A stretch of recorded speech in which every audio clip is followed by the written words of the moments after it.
Welcome back to the podcast. Today I am sat next to a very special guest in a bit of a different location at Heist HQ here in Brighouse. And I'd like to welcome to the podcast, Joe Keys. What's the message? Thank you for having me, Ronan, and thanks for coming to our new space to host your podcast. Hopefully we can host a few more here, and looking forward to having a chat. Absolutely, my man, absolutely. Well, start us off. Obviously, you and I have known each other quite a long time, 5-6 years now at this stage. You're probably thinking a little bit too long for your liking, but we've known each other a long time. But take us back, for those who don't know Joe Keys, you began your career down south, down in London. You're from that area. Just talk to us a little about how you came into the sport of professional rugby league. Yeah, so obviously from London, it's a bit of a different journey for most, like yourself, being from Ireland. It's not a rugby league hotbed. So I used to go and watch Broncos when I was 3 with my dad. He was always a fan, a Southern fan. So I used to go watch them. I was mascot, used to walk out with the team and that sort of thing from being being that big. And started going down there, just fell in love with the game completely then. Some amazing players and some amazing teams back then. And like I said, used to go and watch and work my way up through the system, and always played union as well, just to keep fit in the winter, but my heart was always in rugby league, and there was no team, so my dad set up his own team, and our union team then in the summer flipped over to rugby league, so we had a good little core of players, and we did that until I was maybe 16, but when I was about 12, Harlequins it was back then, picked me up, and I went on scholarship there and sort of worked my way up through the system. And became a London Bronco inevitably then.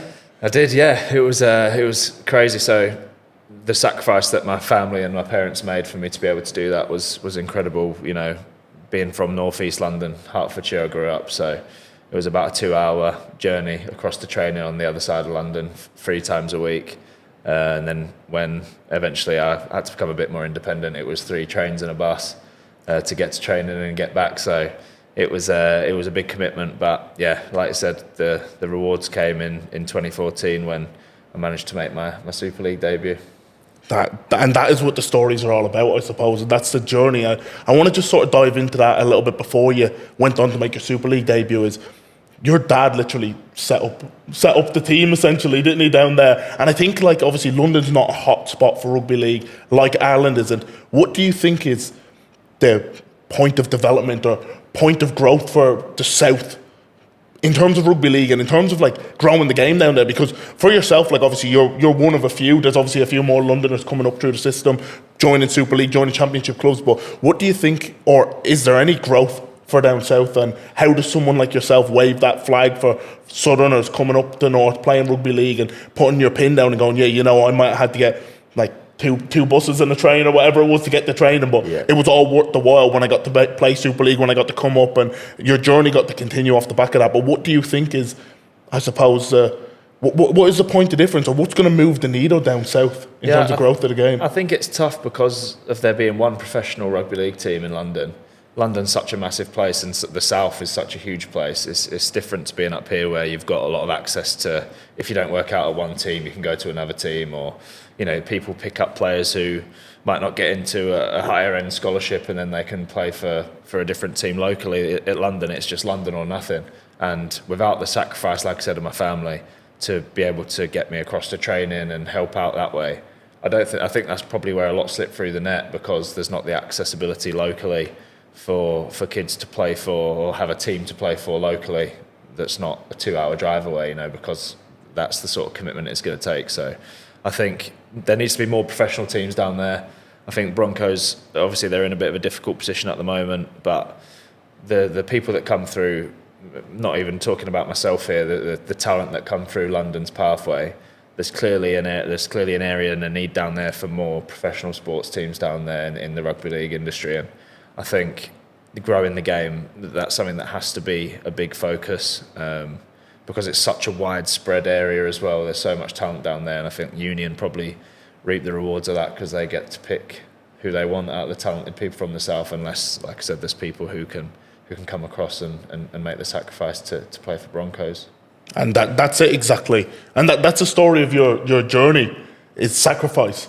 From the get-go, from becoming scholarship all the way up to Super League. And you made your Super League debut for London. You spent till 2016 at London, and then you made the move to Bradford.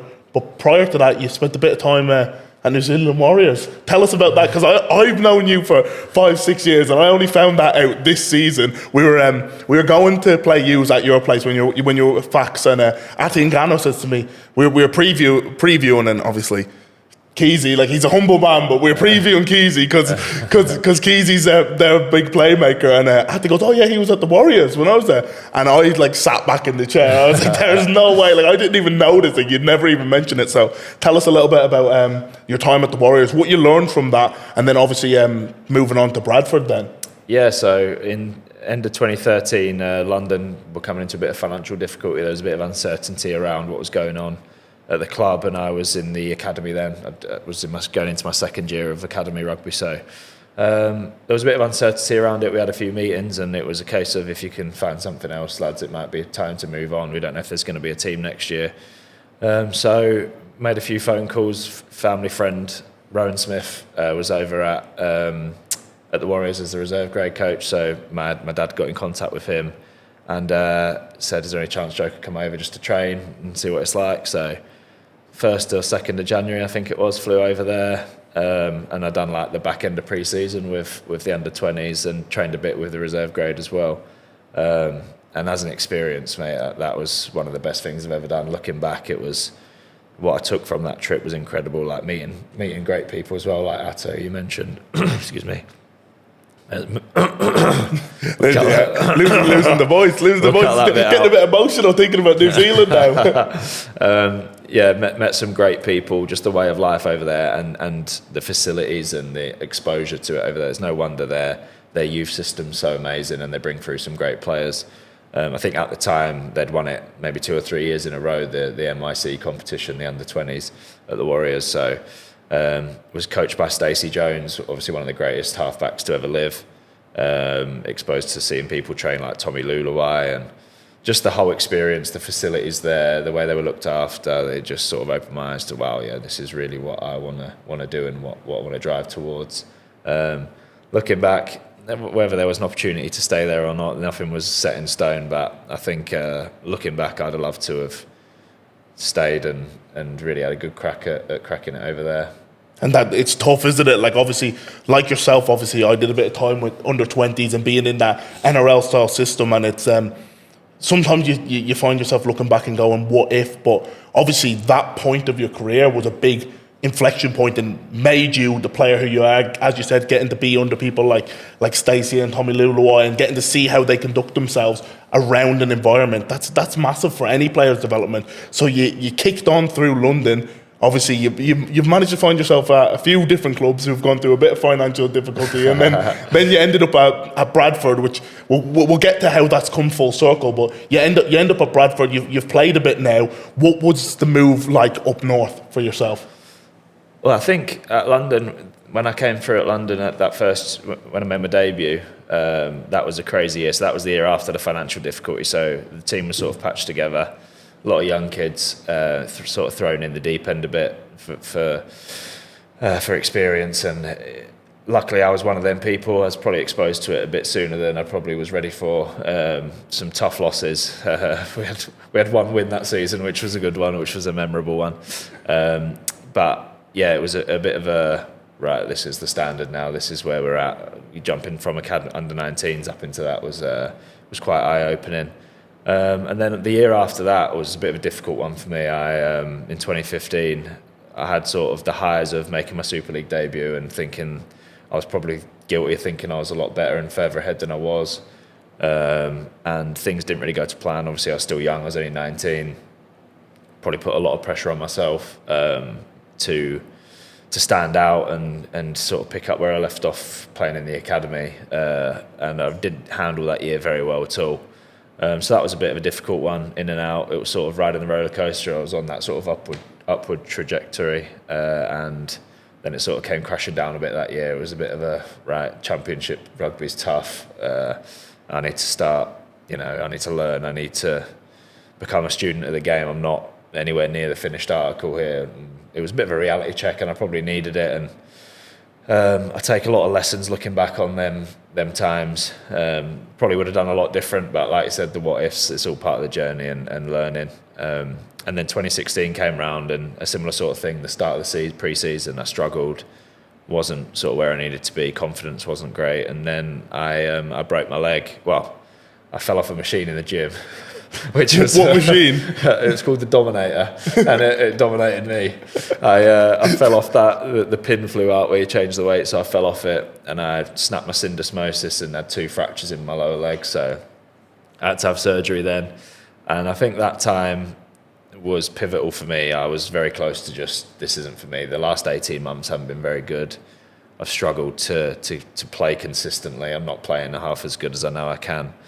I don't know if this is for me. So there was a few tough conversations had with family and friends, and then as soon as I got back fit from that, Rowan, who was at the Warriors, when I went over there, had just become the Bradford coach. So reached out to see if there was any opportunity for me to come up to Bradford, and London said, yeah, that's fine. So went up to Bradford and played 4 games the rest of that season. I came up, basically done a mini pre-season. I was training and meeting the lads and stuff. There was some really, really high-profile players playing from then.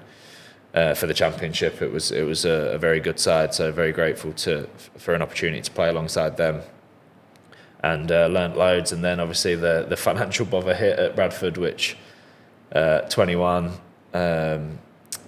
again probably didn't handle that whole situation too well.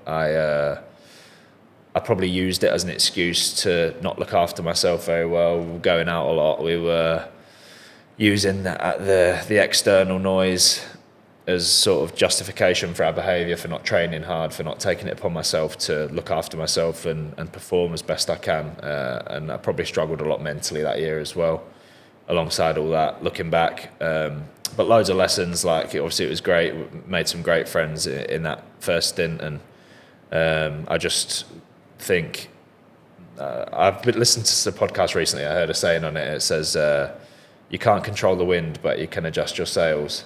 And I think back then I let the wind take control of me. I use that as an excuse, whereas now I feel like I'm a lot older, so it's a long time ago, but I'm definitely in a much better place in terms of looking after myself and knowing sort of when things come my way, they're there for a reason, and it's when I'm ready for them and take challenges a bit more head on now. And when it's time to adjust the sails, do just that, adjust the sails. But wow, so much to take out of that. And I think one of the biggest things is how reflective you are on the journey, how reflective you are now after being through all that, to go, I wasn't where I needed to be. I probably didn't take ownership of my circumstances. And then to be able to go now, yeah, listen, like put your ego aside and go, yeah, listen, I needed to work on myself then, but I've grown from that now. And that's a reflection of yourself, do you know what I mean? Because your ego's not there anymore. Yeah, definitely. I think one example I use is that year, obviously there was some great players in that team. Ethan Ryan obviously kicked on, done massively well. And the biggest one for me was James Bentley, obviously a good friend of ours. That year he put all the mess aside. He was eating right, he was stretching after training, he was looking after himself as best he could, and there's no coincidence that he signed for St Helens the year after that. Like, he could have used the excuses that I used of, we're in financial bother, what's the point, we're not getting paid on time, why would I train out, blah blah blah, all that rubbish. Got pushed to the side, and obviously he's gone on to have a fantastic career.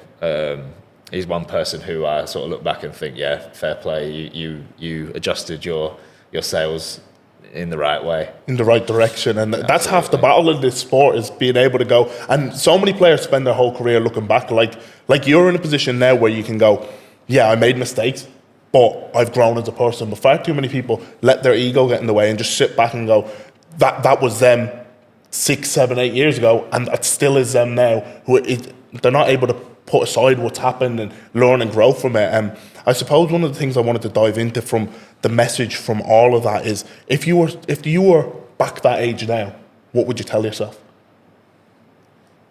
Tough question. I think I would definitely take ownership more of what I can do. So the classic control the controllables, but if I'm doing everything in my power to be the best person, the best player, the best athlete I can, and things still aren't going right, then maybe it's just not meant to be. But for me, I definitely didn't control the controllables back then, and I let a lot of external things influence me. And I think, like you said about being aware, the self-awareness piece has probably only been the last few years for me, in rugby and in just in life in general, looking back. So I think if I was back then now, knowing what I know about myself now, I think things could potentially be different. But listen, the past is the past. Another quote was, "It's good to look back, just don't stare." Bang on, bang on, and you can't stare. You can't get caught wishing away your life, or wishing the past could change, because it can't. No. It can't. And I think there's a few key takeaways from that, but the biggest one is being reflective with an open mind. But as you said, not standing in the past, wishing you could go back and just moving your feet forward, adjusting the sails. that could well be the name of this podcast. Adjusting the sails. Adjusting sails. That's us. Yeah. But that is us. Trademarking it. Adjusting the sails. I think bringing us up alongside the timeline then, because I don't want to go jumping from here to there. Just before you moved to Hull KR, 2017. We're coming back to you. Back to your old boy, back to your family, back to your roots. 2017, you got to represent Ireland in the World Cup. You'd already played before for Ireland at that stage. Yeah. But talk to us a little bit about that. Obviously, I met you a little bit later on my career. But what was that 2017 World Cup like, and what does it mean to put on the green jersey? Because obviously, I could talk to the cows go home about playing for Ireland. But what was that all like, and what made you choose to go down that path? Because I don't think a lot of people know that us athletes, like, you're sacrificing a lot of your off season. You and I are both back in pre-season now. We played 3 weeks ago. You don't get any extra time off for playing for little nations like Ireland. Like, people go, not bothered at all. You don't get any financial rewards, but we do it for the love of the game. So what was your reasoning behind it, and what was it like playing in that 2017 World Cup? Because I've heard the stories about that, and I just go, that's when I start reflecting on the past. When I hear the stories of 2017, I go, couldn't I have been a little bit older then? No, it was incredible. Yeah, that month, I still to this day say it's probably one of the best months of my life. Just getting to travel around where we went to, and the memories made with your mates for life now. It was incredible. But the Ireland thing, so. My dad's a very proud. So my grandfather was Irish, so my dad's dad, but my dad was raised Irish over here, but by an Irish parent, and similar to me. Like when the rugby union was on and Ireland were playing, it was always, I was an Ireland fan, and me and one of my best mates, Sam, actually from back home, he's the same. We've got the same amount of Irish in us, and we used to get loads of stick from the lads saying, "You're not even Irish." When it was England Ireland, we were always cheering on Ireland. So just that sort of love for Ireland was sort of instilled in me, and getting the opportunity. I think I played in 2015. Was my first year playing for Ireland, and just off the bench, I just got a couple of 10-15 minute cameos at the end of games, but singing the anthem, and even to this day, the game 3 weeks ago, singing the anthem, there's nothing sort of compares to that feeling when you are shoulder to shoulder with the lads. Even though they let it play for about 6 minutes. They played the complete wrong version this year. We just stood there like, is this still going? Waiting for the chorus. Yeah. But I get really emotional when that anthem's on, and I think that's just sort of my body telling me that how much it does mean to me. Lump in the throat and eyes welling up a bit, just mainly for how proud I know it makes my family as well. Because on my dad's side is one of 7, so there's about 30 of us cousins, and I know all of them are proud as punch of the Irish heritage, and when I get to represent them, I'm not doing it just for me, it's for them and for the whole family. So it's a massive honour, and like you said, it's best time of the year and something I really look forward to. And I was very lucky when I first came through. I had the likes of Liam Finn and Scott Grix, Bob Bezic, who sort of instilled Tyke McCarthy. All them sort of people sort of showed us the way of how it's supposed to be, and like when we're in camp, we're all in camp together, and we train hard, we play hard, we have a beer together. The good vitamin G. Splitting G's everywhere. It was just I was very lucky to come through at a time when that culture was very strong, and now it's something that the likes of myself, you, GK, are hoping to carry that on to the next crop coming through. To drive it on, and like you said, like when I came through was the back end of Tyrone, Finney, Grixie, but the game always comes full circle. It never doesn't. Like you ended up playing under Finney then for a little bit. Grixie was my academy coach, and then leading on, Rowan brought you to Bradford, and it always comes full circle, doesn't it? This sport of rugby league, and the roller coaster takes you through highs and lows, but it always goes on as long as you stay locked in. So on your roller coaster, as we continue through the journey, you've been playing at Bradford, and this is about when I got to know you. So you just signed the Hull Care in 2019, am I right? Yeah, you just signed. Yeah. We were playing. We had the 2 qualifiers, didn't we? We had Spain away and Italy.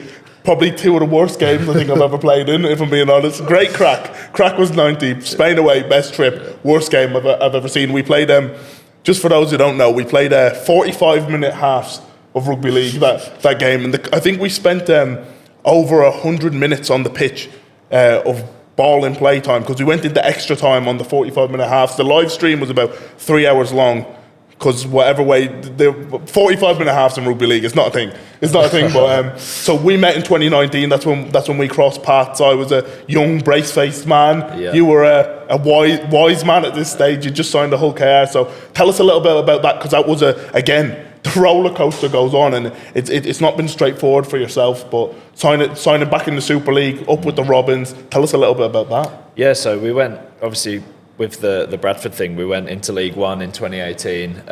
So after the highs of the World Cup, we come in feeling confident, played in 2018 in League One, which was great. We had a really good season and got ourselves promoted back up to the Championship. And then that 2019 season, I had a bit of a bad back. Couldn't really get to the bottom of why.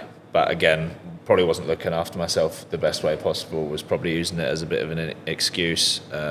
I don't know if I fully wanted to get fit, because if I did, then I probably would have done, if that makes sense. There's a will, there's a way. Yeah, that's it. I wasn't taking it sort of by the scruff of the neck and using it as an excuse, and I didn't really play. I was very close to throwing the towel in completely then. I'd had the chat with the club about the 6-month rule, where if you're out for 6 months, they can arrange you moving on. So that was coming very close, and then I remember there was just one training session where I rang my dad. I just went, I think I'm going to play in a few weeks, and he was buzzing. He was buzzing. Everyone was, the whole family were. Cause I was literally set. I was going to pack my bags to go travelling.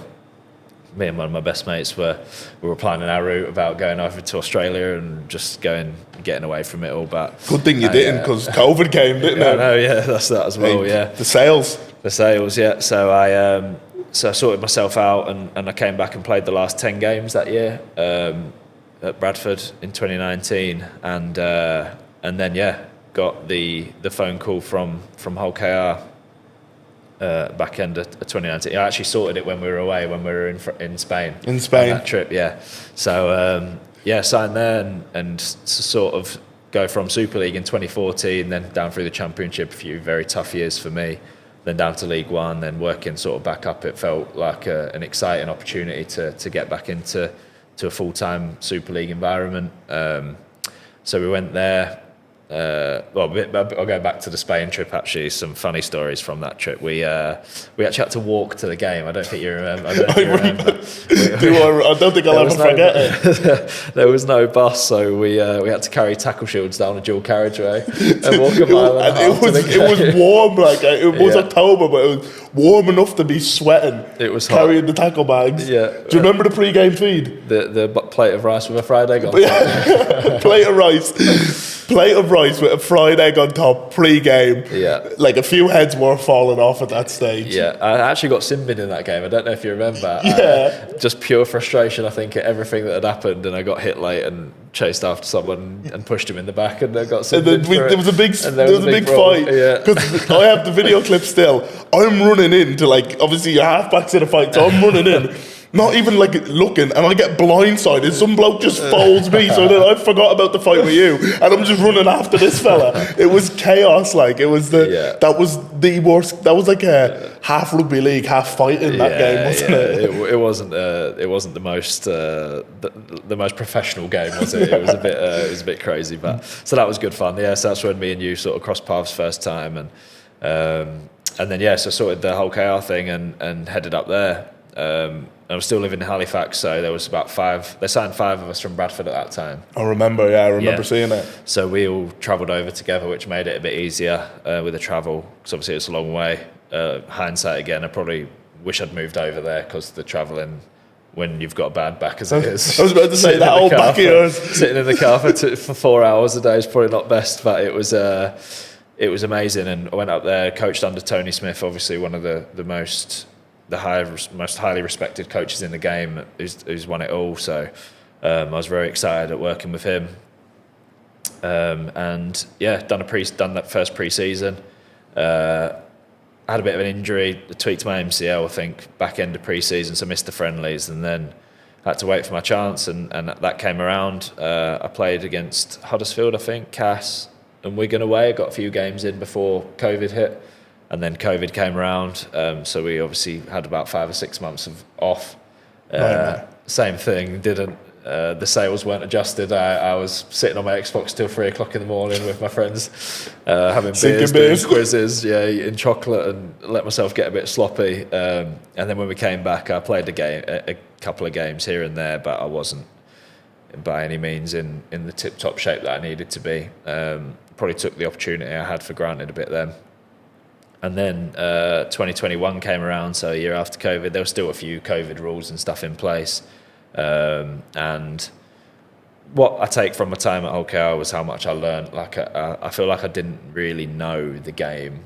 I'm not saying I know everything now by any means, but in terms of my expectation and what's needed of me as a halfback, I was definitely very naive to how big my role was and how I could stay involved in games when I wasn't touching the ball, and just how you can have the influence. And Danny Maguire was coaching there then, so obviously I learned a load off him, and Tony, Dave Hodgson, some amazing coaches there who really, really showed me and helped teach me the best or how to be sort of a better halfback. And that was probably my biggest take from my time at Hull KR. I didn't play a lot. I played one game in 2021 at Magic, which was good. Tony actually said, he came up to me and said, I know I'd already agreed to leave at this point for next season, but he said, you've been training really hard and really impressed with how you've been carrying yourself. So do you want to play this week? I said, yeah, please. So it was Magic up at Newcastle. My mum's a Geordie, so to play at St James's Park was an unbelievable experience for me and my mum's side of the family as well. And then I actually scored as well right at the end of the game. Crooksy had a walk in and he put me in and got you off the nudie. He got me off the nudie in my one appearance that year. Happy days. And it was that was amazing, and just a nice way to finish my time there. And like I said, the things I took from my time there were huge, and then I moved on to Halifax. I met with Simon Grix, and I was headed there. And then you go Halifax bound. You've had a couple of years in Super League, and I think just touching on what you mentioned about, sometimes you don't realise how little you know till someone else illuminates that for you. Yeah. Like for myself, like that's been my whole journey, my whole career. I came into the Ireland setup in 2018, so with the likes of Tyrone, Finney, Grixie, legends of the game. Yeah. I'd played 5 academy games. I couldn't even comprehend how little I knew about the game or how raw I was. And ignorance is bliss, because you can't feel nerves about things you don't know. Yeah. Do you know what I mean? Like if you don't know what a marker tackle is, you can't be nervous about making marker tackles. Do you know? Not that you should be, but you know what I mean? If you actually don't know like a system or things, you're so blind to it. And then when that eye gets open, you go, like yourself, you go, how can I influence the game without touching the ball? Yeah. Do you know, as you grow as a player and as a person, like that ignorance is bliss is nearly a blessing at times. So when you stepped up to Super League when in 2014, do you know what I mean? You're probably ignorant to how little you know, but you're just like, yeah, let's go. And then you're realizing that when you drop into the championship and you go, geez, this is tough. Like I can't do what I was doing at academy. You know, and that's the personal growth curve, isn't it? Absolutely, yeah. And I think, like we said about when you look back, they're the big take-ins, aren't they? It's like, oh, if I'd have known this back then, or if I wasn't so naive, and then what could have been. But obviously at the time we weren't aware, so we can't get caught up in the fact of that because we didn't know. We were very unaware of what things could have been like then if we'd have changed how we behaved, and etc. So that's the whole don't stare part, isn't it? It's the reflect and learn and move forward, but yeah, don't get caught up in it. That's it, and you can only be you can only action the person you are in the moment. Do you know what I mean? So like when you were going through financial difficulties in Bradford, you probably didn't realise what you were doing was having an impact on how you were training. Yeah. Do you know, at the time you were doing what Joe Keys of that moment thought was right. Do you know what I mean? For the knowledge he had. Definitely. And you have now probably looks back and goes, geez, like that wasn't ideal. But yeah. That's perspective, and that's it. That's what the perspective's for. That's the journey. That's the rugby league roller coaster. That's why we're locked into it, because deep down, as psychotic as it is, we do love the game. That you have we to. Do. You have to. Otherwise, you wouldn't do it. Otherwise, you wouldn't do it. When your back's broken and you have 700 injuries, that's why you do it. So that brings us up to Halifax. Yeah. 1895 Cup winners. Mate, loads of success for you at Halifax. I think you've made the playoffs in 22. We actually beat you at York. We'll forget about that one. I don't know how, because we were extreme underdogs going into that game. But we'll get to that. A good couple of years at Halifax, as far as I was concerned, as far as probably anyone who knows anything about the championship was concerned, is you were a threat for a lot of teams. You found a lot of form there. Talk to us a little bit about that. So you've been on this mad roller coaster from London to Bradford to Hull KR with COVID in between and all the madness that had gone on. Yeah. I feel like you really found yourself there at Halifax and found the best version of yourself in some aspects. Yeah, no, definitely. I was quite lucky in the sense of Simon Grix put so much faith in me. Even when I first got there, I think we were 1 from 5 at the start of the season in that 2022 season, and the pressure sort of mounted, and maybe putting a bit of pressure on myself. Wasn't delivering what I needed to, what I was brought in to do. Because part of the conversation of leaving Hull KL was they said that I need to just go and play and go and try and be a halfback somewhere. Because being in and out as a halfback is quite difficult. You need a bit of continuity. So I was very lucky that Simon sort of showed a lot of faith in me, and then we went on a crazy run. We were just pipping everyone, and it was so much fun. I put a lot of that down to the lads. Like, that group of lads are so close, and they sort of showed me what it's all about. There was people like playing busted, and people you'd have played against Brandon Moore. Yeah. The epitome of a tough man. He like double elbow strapped. Yeah, he's got no biceps left. He's got about 4 teeth missing, but he turns up every week, whether he's feeling 100% or feeling 10%, and it gives you everything. And that whole group was sort of based on that. There was like a lot of people playing busted, and in the past, if I had a niggle or something, it was, I know I'm not 100%, so I'm not playing, but that team and that group sort of showed me what it's all about in terms of digging in for your mates and being in the trenches with your mates, and that side of the game, which is probably why we were very successful that year. Like, there were some games we probably shouldn't have won, but we did, and the trust, and I sort of just found my feet there a bit. I think the lads trusted me, and I was confident, and yeah, we had a successful season, and I've never really won any awards, like, other than when I was a kid, but I won a few end of season awards and got nominated for Championship Player of the Season as well, which is something that when I signed there, I just wanted to stay fit and play a full season. But to end the season like that, on that high, other than when you beat us in the playoffs, it was probably my favourite year of my career to date, that 2022 season. So, and I made some great friends like Louis Dufresne, James Woodburn, who I played academy with. Like, the combination that we put together in the spine and stuff, it all just sort of worked that year, I had people like Ben Kavanagh looking after me on an edge, which made my life a lot easier. Making your tackles for you. Making all my tackles for me. So yeah, that's definitely one of my favourite years to date. And you were the team to beat in that season, like when.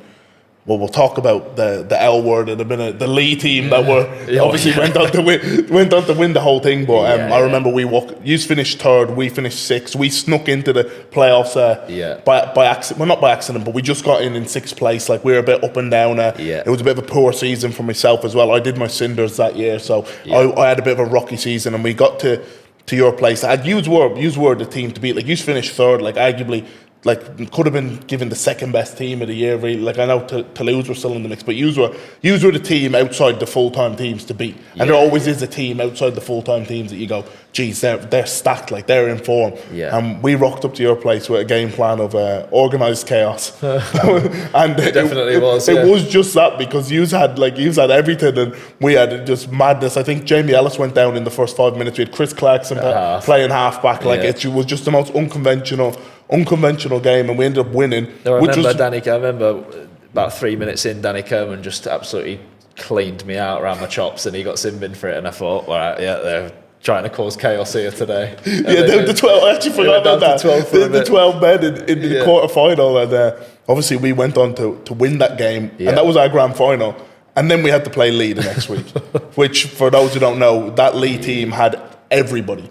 Blake Ferguson, you name it, they were playing for Lee that year full time. They put 100 on us during the season, all time low for myself in my career. I thought about retiring in that moment. So I think that same weekend, I want to say the Roosters beat West Tigers like 76-6 or something. And it was like that was like a Friday night game, and it was like everywhere. And then like that Sunday, NRL on 9, Fox News are posting our score. Blake Ferguson's team put on it. Honestly, that was a hole. But they were a good team. They were stacked. They were a very, very good team that year. We played them away. I think it ended up being like 38-40 or something, but we just didn't even have a sniff all game. It was a tough day at the office, you could say that, Absolutely. And not quite the highs, I suppose, at Halifax after 22, but 1895 Cup winners. Yeah, well, unfortunately, I didn't feature. I tore my pec that year, so we had a bit of a slow start to the season again, and then we played St Helens in the Challenge Cup at home. So it was a massive occasion. We had a big part. There was a big DJ on, a big crowd. Big crowd, yeah. Amazing atmosphere, yeah. And in the first 5 minutes, I went to tackle Jack Wellesby and just went ping, and I just knew that I'd done something bad. Like the pain wasn't crazy, but I just knew that, oh shit, I've done something bad here. So I just tried to think, I just signalled over to the physio, come and check it out. Came off, obviously devastated. First big injury in a while. Like I only missed one game in 2022 and I got rested. It was like played all the start of that year. I was like finally getting a bit more robust, and we just started kicking into form a bit that year as well. And tore the pec. The bleeding went down my arm, so my bicep went black. So at first we thought it was just my bicep, so I didn't have a scan straight away. And then so we thought, we might be able to just rehab this, get away with it, and be back in 4 to 6 weeks or whatever. And he went for the scan and completely off the bone. So I had to get that patched up. And unfortunately, I got it patched up the week they went to Toulouse as well, which they said I was going to be able to come on as a bit of a holiday, but I couldn't because I just had my surgery. So I missed the Toulouse trip as well. Missing Toulouse away and then kicking the teeth. And just got surgery. Geez, that's about as bad as it gets, isn't it? Yeah, so I had the pec done. And then obviously so what happened was we'd beaten Fev, and Fev were the team to beat that year in 2023. They had a really, really strong team. And we beat them away in the Challenge Cup, and that was like our guarantee to be in the semi-final for the 1895, and obviously Fev were the favourites for that, so the team saw it as a massive opportunity. We could do this here, we could get to the final. So I just tried to do my bit from afar, helping out with Simon and just trying to stay around the group as best I could, which was good for me as well to see it from a different perspective, because obviously when you're in the mix as a player, you don't really see things from the coach's point of view, and then when the shoe's on the other foot, you can sort of see both sides a bit better. So it was good for my understanding and learning.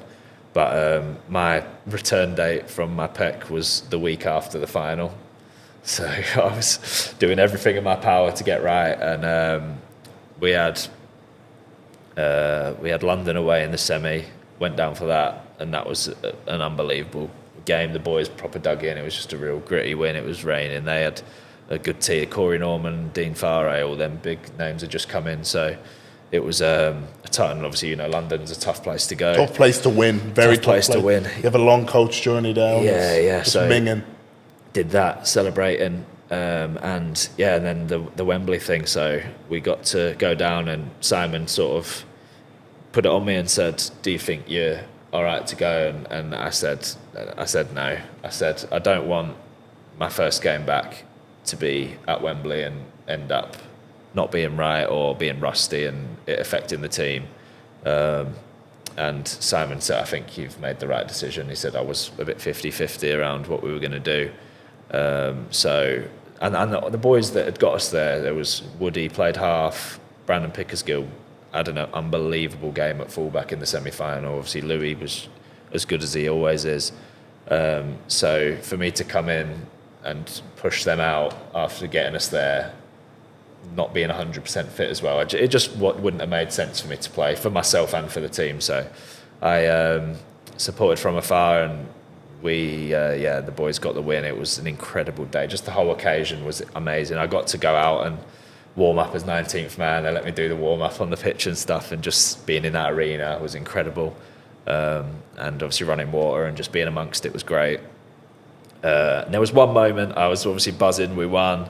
There's a great picture of me and Louis jumping into each other's arms after the final whistle. But when the lads went up to get the trophy, and you obviously walk up the stairs at Wembley and hold the trophy up. But it was just the 17 who go up. So we were sat down there and I was just like, do anything to be up there with them boys. Obviously buzzing, but not in the same thing. It's a bit like, shit, that could have been me. But I'm obviously so grateful. And it's part of sport. People miss out on things all the time through injury.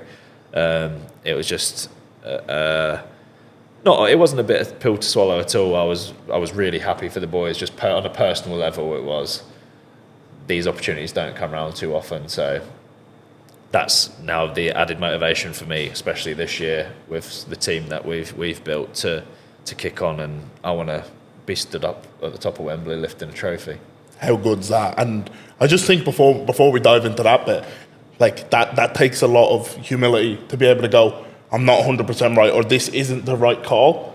Do you know, especially for someone as pivotal as yourself in a half-back position, do you know what I mean? A lot of people would rush themselves back or try force their way in for the semi or the final, and being able to you clearly did make the right call. And on a personal note, it's always going to cut, isn't it? But you can look back and go, you know what? That call, whether I know or not, whether I played or not, we got the result that we wanted. Yeah. And that does take something special, and it shows the respect you have for the group. That's why these things happen. Do you know what I mean? Yeah, but like you mentioned, now it's come full circle. Now we're back sharing the field together. Yeah. We're at Bradford together, and that takes us to the present moment. Obviously, yesterday we just got flogged on a Bronco. Yeah. But yeah, we've joined forces to share club level footy for the first time. Yeah. So what led to the move, and I suppose what are you feeling about it? Really, it's back full circle, back to your first club up north, I suppose, and where you spent a lot of time. And what do you think about the move and how you feeling? Very excited. Yeah, the club's obviously in a great spot. Signed an incredible team, and it just seems like everything is around the club. The buzz is just heading in the right direction, and there's a lot of excitement around the place. I know Eamon's not there. It was Eamon who I'd spoken to, but with Brian Noble, Lee Greenwood, there's some great sort of energy around the place and around wanting to get back to where the club needs to be. So really excited. Obviously last night was great, getting in and getting the Bronco out of the way. Getting out of the way. It never gets any easier. Every year you just spend all day thinking about it. You're just like, all day, especially when you're doing it at Super League level. At least you get up in the morning, you have your breakfast or whatever, and then you're getting in and getting it done. Whereas in the Championship, you're waiting all day. You're just sat around thinking, trying to take your mind off the fact that it doesn't change. The test doesn't change, but there's something demonic about running 5, 20, 40, 60s. That's just horrific. I know. But no matter how much you stress about it, it doesn't make it any easier, does it? That's what you said to me yesterday. Yeah. Stressing doesn't make it go away. No. So we just got to embrace it. And it's part of the parcel, isn't it? Like pre-seasons obviously are not nice and they're freezing cold and there's some dark moments. But when you get out there with the boys and perform and hopefully get some results, it just sort of makes it all worth it, doesn't it? Absolutely. And it's exciting times, and I'm looking forward to sharing the pitch with you now at the moment. And just before we dive into your venture, 2022, which was the 2021 World Cup, pushed back a year. Obviously, I got to make my World Cup debut. We shared the pitch there. Yeah. What a good time that was on camp. That's the final bit of rugby stuff. Talk to us a little bit about that. Obviously, for me, it was quality, but I think that's when I really got to know you. Yeah. Like obviously, we shared the pitch before and played against each other a few times, but getting to spend a bit of time together, locked in a hotel room in Leeds, me pecking your head half the time, you're like, yeah, go away, would you?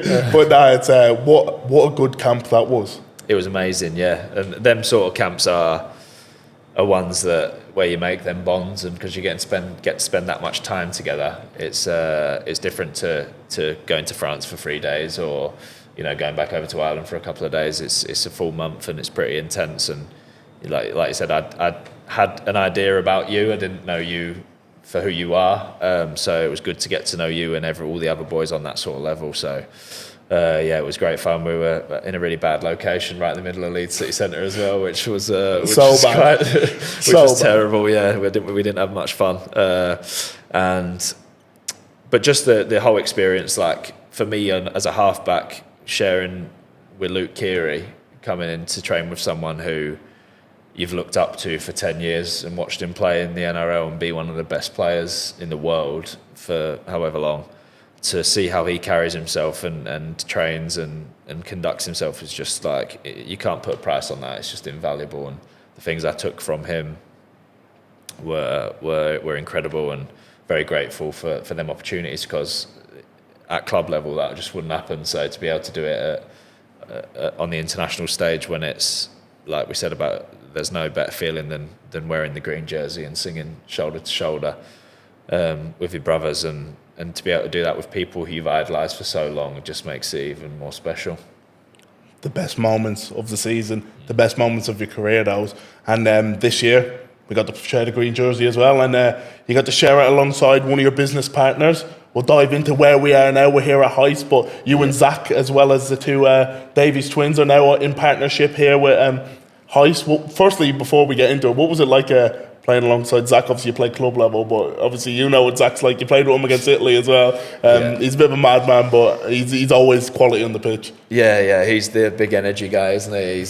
He's very uplifting when you need it. He's not shy to get stuck in, and he works hard. His work ethic's amazing, and aside from all the nonsense, he's actually a really good bloke. So he's it was great to play with him on that stage. It was nice actually. He was a bit quieter than he is at Halifax. At Halifax, he is literally the life and soul of the party. But you sort of take the reins of that on Island Camp. Wow! You make him look quiet on Island Camp. So he's. You're joking me. No, it was good.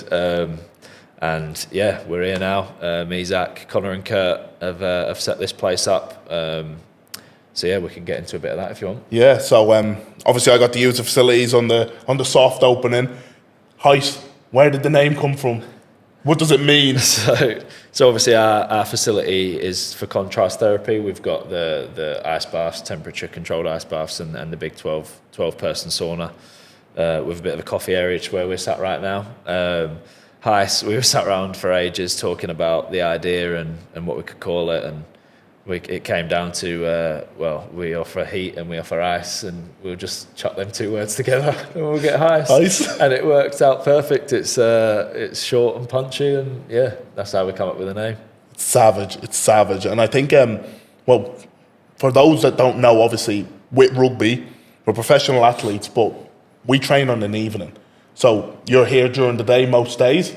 And what is that like in terms of work-life balance, and obviously setting yourself up for your life after rugby as well? Because I think people don't realise that, like, after rugby we have to do something. Yeah. Do you feel like you've found a passion in this now, in this journey, and the setup here, and do you think it's something that you could see yourself doing long term? Definitely, yeah. I think that's something I've struggled with a lot in the past is looking for purpose and looking for something that fulfills me and makes helps me feel like I'm making a difference. Like I've had a few different careers. People actually take the piss out of me saying I've tried everything, like building and labouring. I've tried finance. I was a mortgage broker for a few years.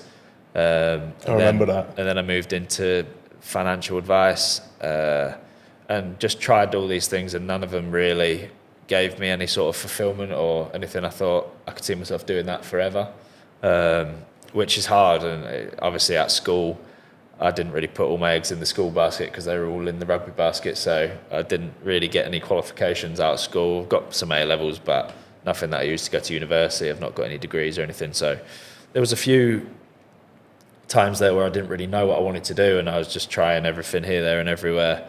And I did the financial advice, and I done 3 months there, and I just thought, what can I do that's going to help people, but also serve as a means of living. I need to be able to support myself for after rugby. Like you said, it's a short career. So me, Zach, and Connor and Kurt put our heads together and came up with this idea.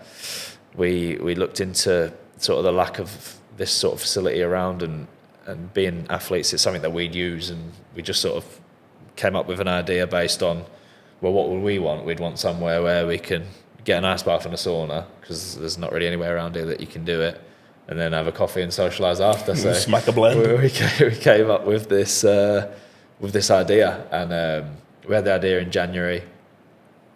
A lot of planning, a lot of naivety at the start, thinking we could turn old garages full of asbestos into a nice wellness spa.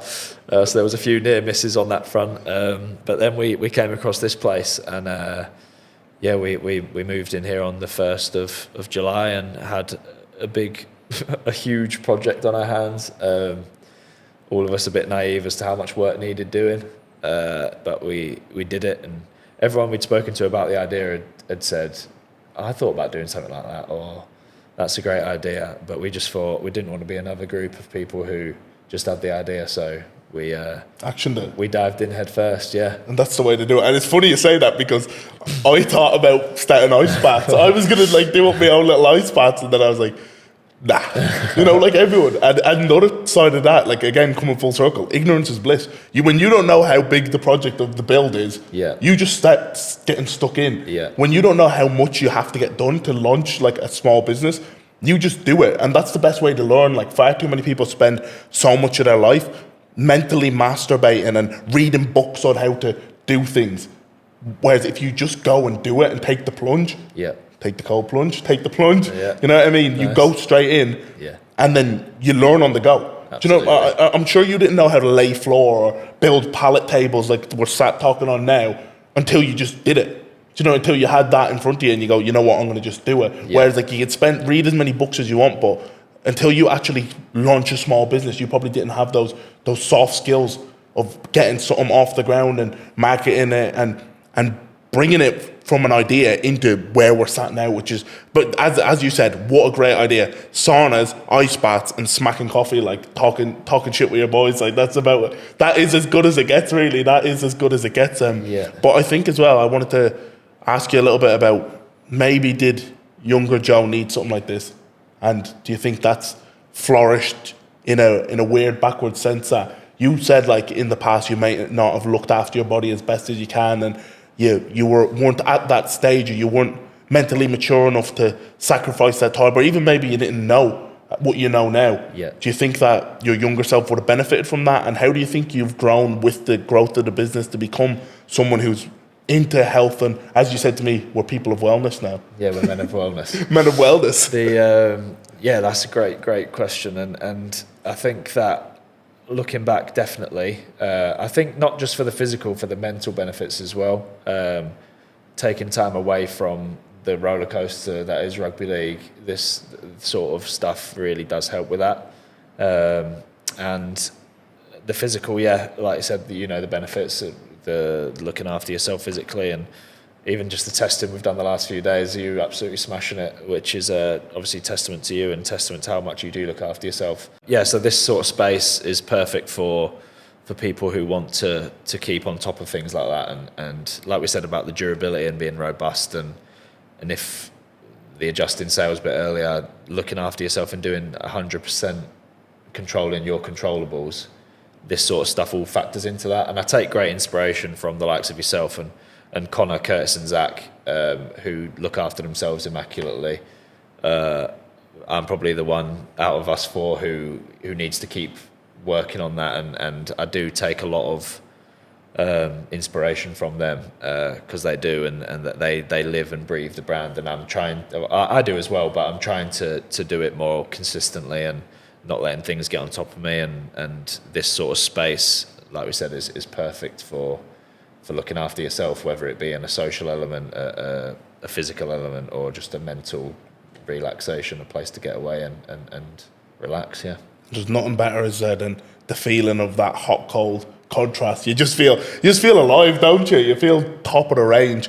I wanted to mention as well, you said about on the roller coaster, like having something like this, having a project to take your mind off things. I think in 2022, that was the first time I came away from the full-time environment. I spent the season long up on loan at York. So I was still with Huddersfield, I was still contracted to Super League, but I was playing like in the Championship.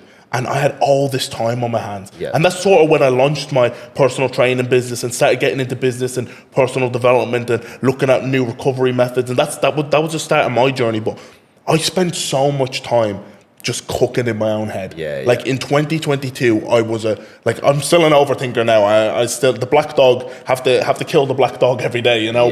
But then I had all this time on my hands and no purpose. And I think like men without purpose with loads of time, like you said in COVID, you just play Xbox and sing beers. It's not good for anyone. But how do you think this project has been like come to life with you and the lads, and how was that sort of giving you a little bit of a target and a bit of a direction towards something to do away from rugby? Because like you said, rugby's it's mentally, physically challenging. There's pressure, your body's in bits, you're mentally drained. Like you said, if you go 4 or 5 losses in a row, your head's in a bad place. You're thinking, do I really want to do this? But how has having this business and learning the ins and outs and the cogs of business and bringing this project to life, how has that been good for you mentally? And yeah, it's been massive. I think for everyone, especially part-time, you know, when you're younger, like you said, when you've got all that free time, you can fester in your own mind and become your own worst enemy, and then that's when performance drops as well. Whereas when you've got other things going on, if you have a bad session, it doesn't matter, because the next morning you're up and you're doing something else that's taking your mind completely off it. And it's not a case of I don't want to get better. It's a case of I'm not going to overthink how bad that's been and make things worse. I'm going to take my mind away from it, and then I'll address it at the next training session, and then that's where we improve and we can keep growing. Don't stare, that's it. And I think having a space that allows people to feel better and improve, whether that be get away from it to relax, get away from it to feel better, just like that amazing feeling of the hot and cold after. People walk out of this door feeling better than they did when they came in, and I feel like that's been the drive for the whole build, the whole journey. And there's been times during the project where what are we doing? This is insane. Is this ever going to be finished? We could not have picked a project that needed more work doing. And for 4 lads who don't really have a background in running a job or building or how everything works, the naivety was so bliss. But having that as something separate for rugby, with the end goal of this space we're going to create is going to be amazing for people, that was just like the constant driving factor. And now that we're like open and operational, the hard work starts now, but it's a different kind of hard work. It's the work that we set out to do from the start, because I think during the frustration and the never-ending build that it seemed to be, we probably lost sight of what it was we were aiming to achieve. And now that we're at this point, it's like, right, we can breathe, and now we are actively pushing this space to be a hub for people to come to feel better and to socialise. And we want to just keep growing the community here of people, like-minded people like yourself, and people who want to come down to feel better and take care of themselves physically and mentally. Because alongside that, the mental thing for me was something that sort of pushed me down this route.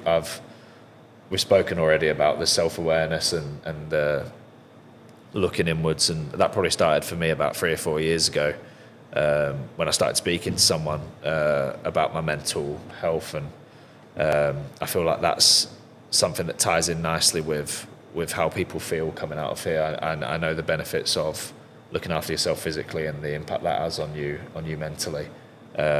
So to be able to have a business that's, fingers crossed, going to be successful, that allows people to feel better, is quite rewarding for us as a group as well, I think. So good. And what a great idea to create a space like this. And I think that people don't realise how much we're affected by mental health as well. And men in general, but like players, sometimes we're idolised, and you run out in that jersey and you feel invincible. You have a stadium full of people cheering you, but you don't realise that, like, you and I, we have 2 arms, 2 legs, breathe the same air as everyone else. And at times, like, you do need things like this to get you out of that rut. And tell us a little bit about that journey, like, for yourself, that mental growth, because I've seen it firsthand. I feel like you're quite a deep thinker, a spiritual person now, and I feel like you're the type of man that, well, I could talk to you about anything, really. Do you know what I mean? If I'm going to talk to you about footy, or if I'm going to talk to you about business, if I'm going to talk to you about life as well, You're the type of man that could do that. But how has that journey been for yourself, and how does this all tie in with it, and where is the vision for the future? So I know I've thrown a lot at you there, but how has that journey come into fruition? Yeah. So I think the awareness piece for me has always been something that I struggled with, and when I've been looking back and reflecting, it's been a case of I wasn't very self-aware back then, and it was all sort of tied back to awareness. So that's something I really wanted to explore, and I read a few books, and luckily I have a few very good friends. Anthony Mullally, who's on his own journey, and an amazing man, and he's someone who I took a lot of inspiration from in terms of being comfortable in their own skin and sort of owning who they are and not listening to any outside noise. And then another good friend, Dan Sargentson, who's been on a similar journey. He's retired from rugby now, but just the way that they both are 100% comfortable in their own skin. I wasn't comfortable in my own skin. I knew that like you said, I'm quite into spirituality and into a bit of a different way of thinking, and I was probably a bit I don't know how to describe it. I was a bit scared to be my true self, and I hadn't really discovered my true self either. So that was all a bit of a crazy cocktail, and all thrown in the mix of trying to be a rugby league player as well. It probably all got a bit much. But when I sort of put time aside and, like I said, spoke to someone and started digging a bit deeper and finding out why I am how I am, and get to the bottom of a few issues, it's the most amazing thing I've ever done. And I think a lot of things start with the awareness piece, so becoming more self-aware of why you are how you are, and justifying your own things can help you see it in other people as well, and help you identify, not put it on other people and say you need to speak to someone or you need help, but it just helps you understand a bit more that everyone's got their own battles going on and everyone's got their own issues, and you never know deep down exactly what people are going through, and it can look all fine and dandy on the outside, but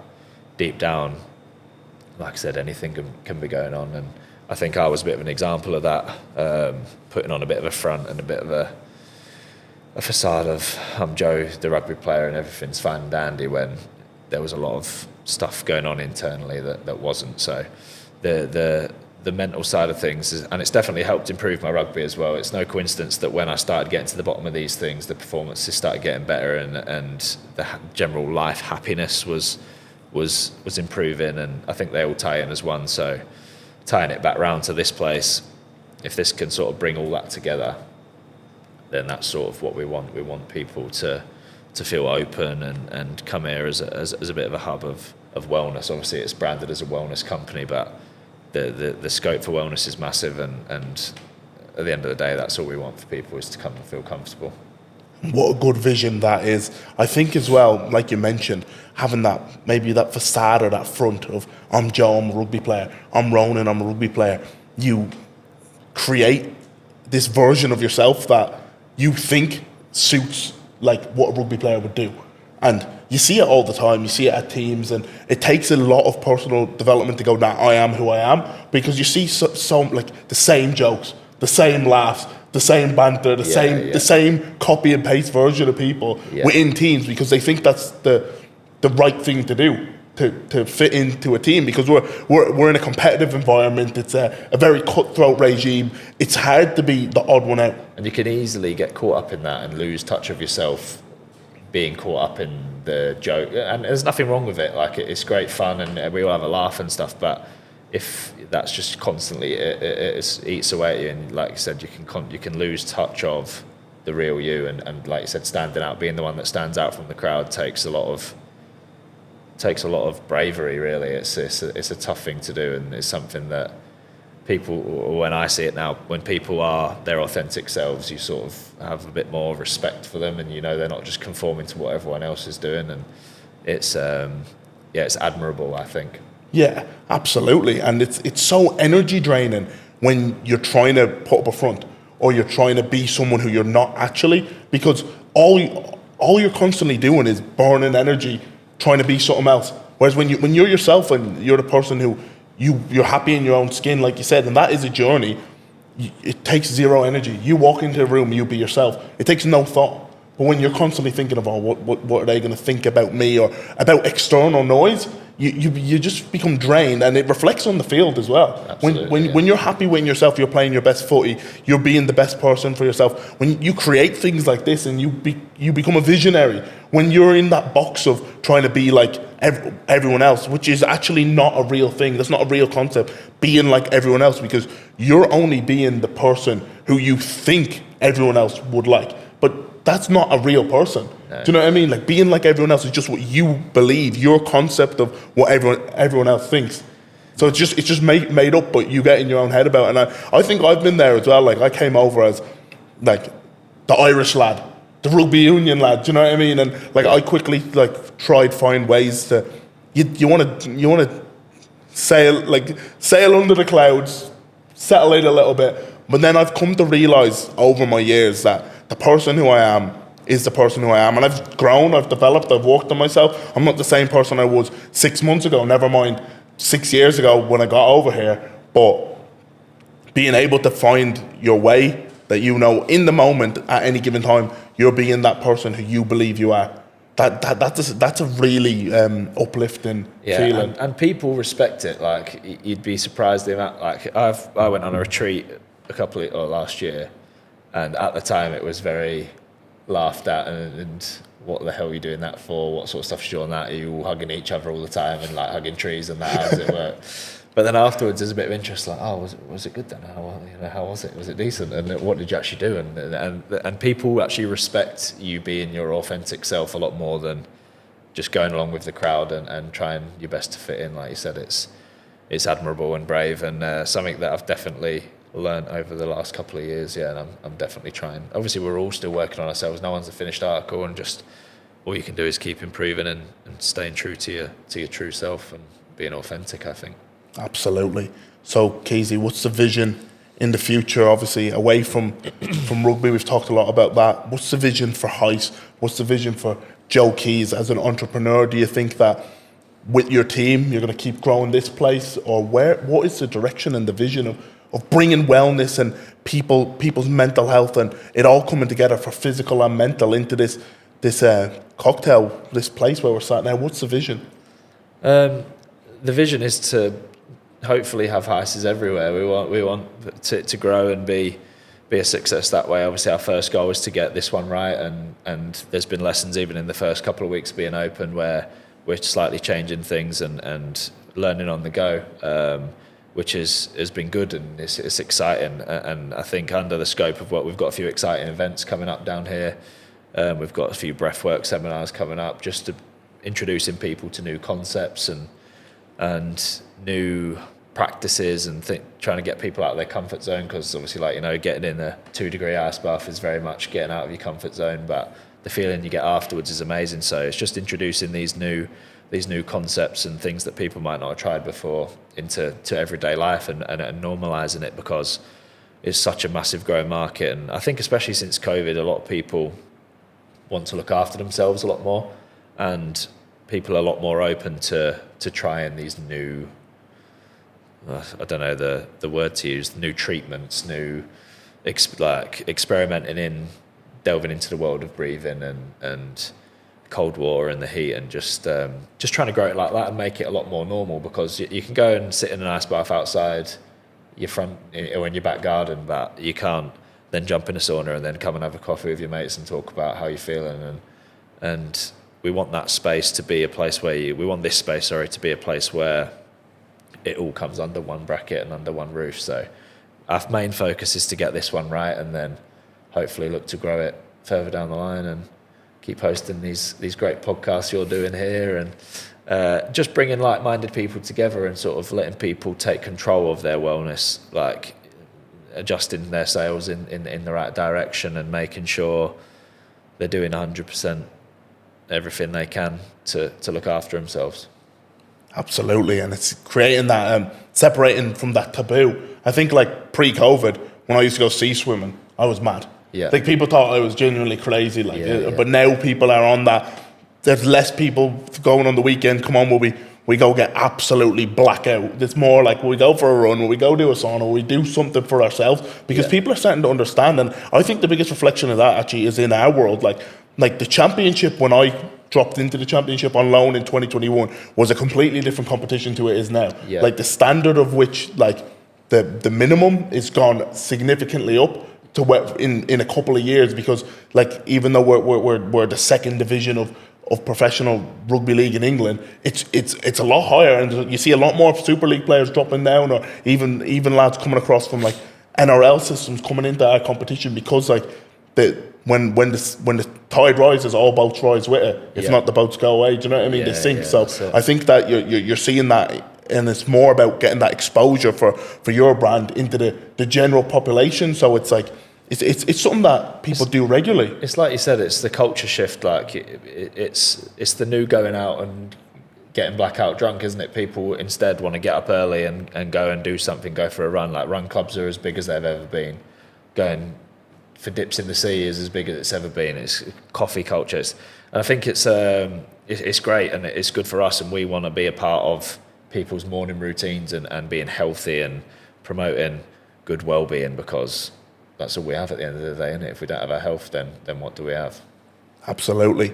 Keezy, where can we find you on socials and location of Heist? This is at Heist_HQ. We've got heistwellness.co.uk, that's our website. We've got an app just called Heist on the App and Google Play Store. And get yourselves booked in and come down and give it a try, and we'll welcome you with open arms. And you can enjoy a beautiful coffee as well, which we're going to enjoy in a moment. We're about to enjoy a really, really nice flat white. Joe Keys, that was a serious message. Thank you for having me on the serious message. Thank you.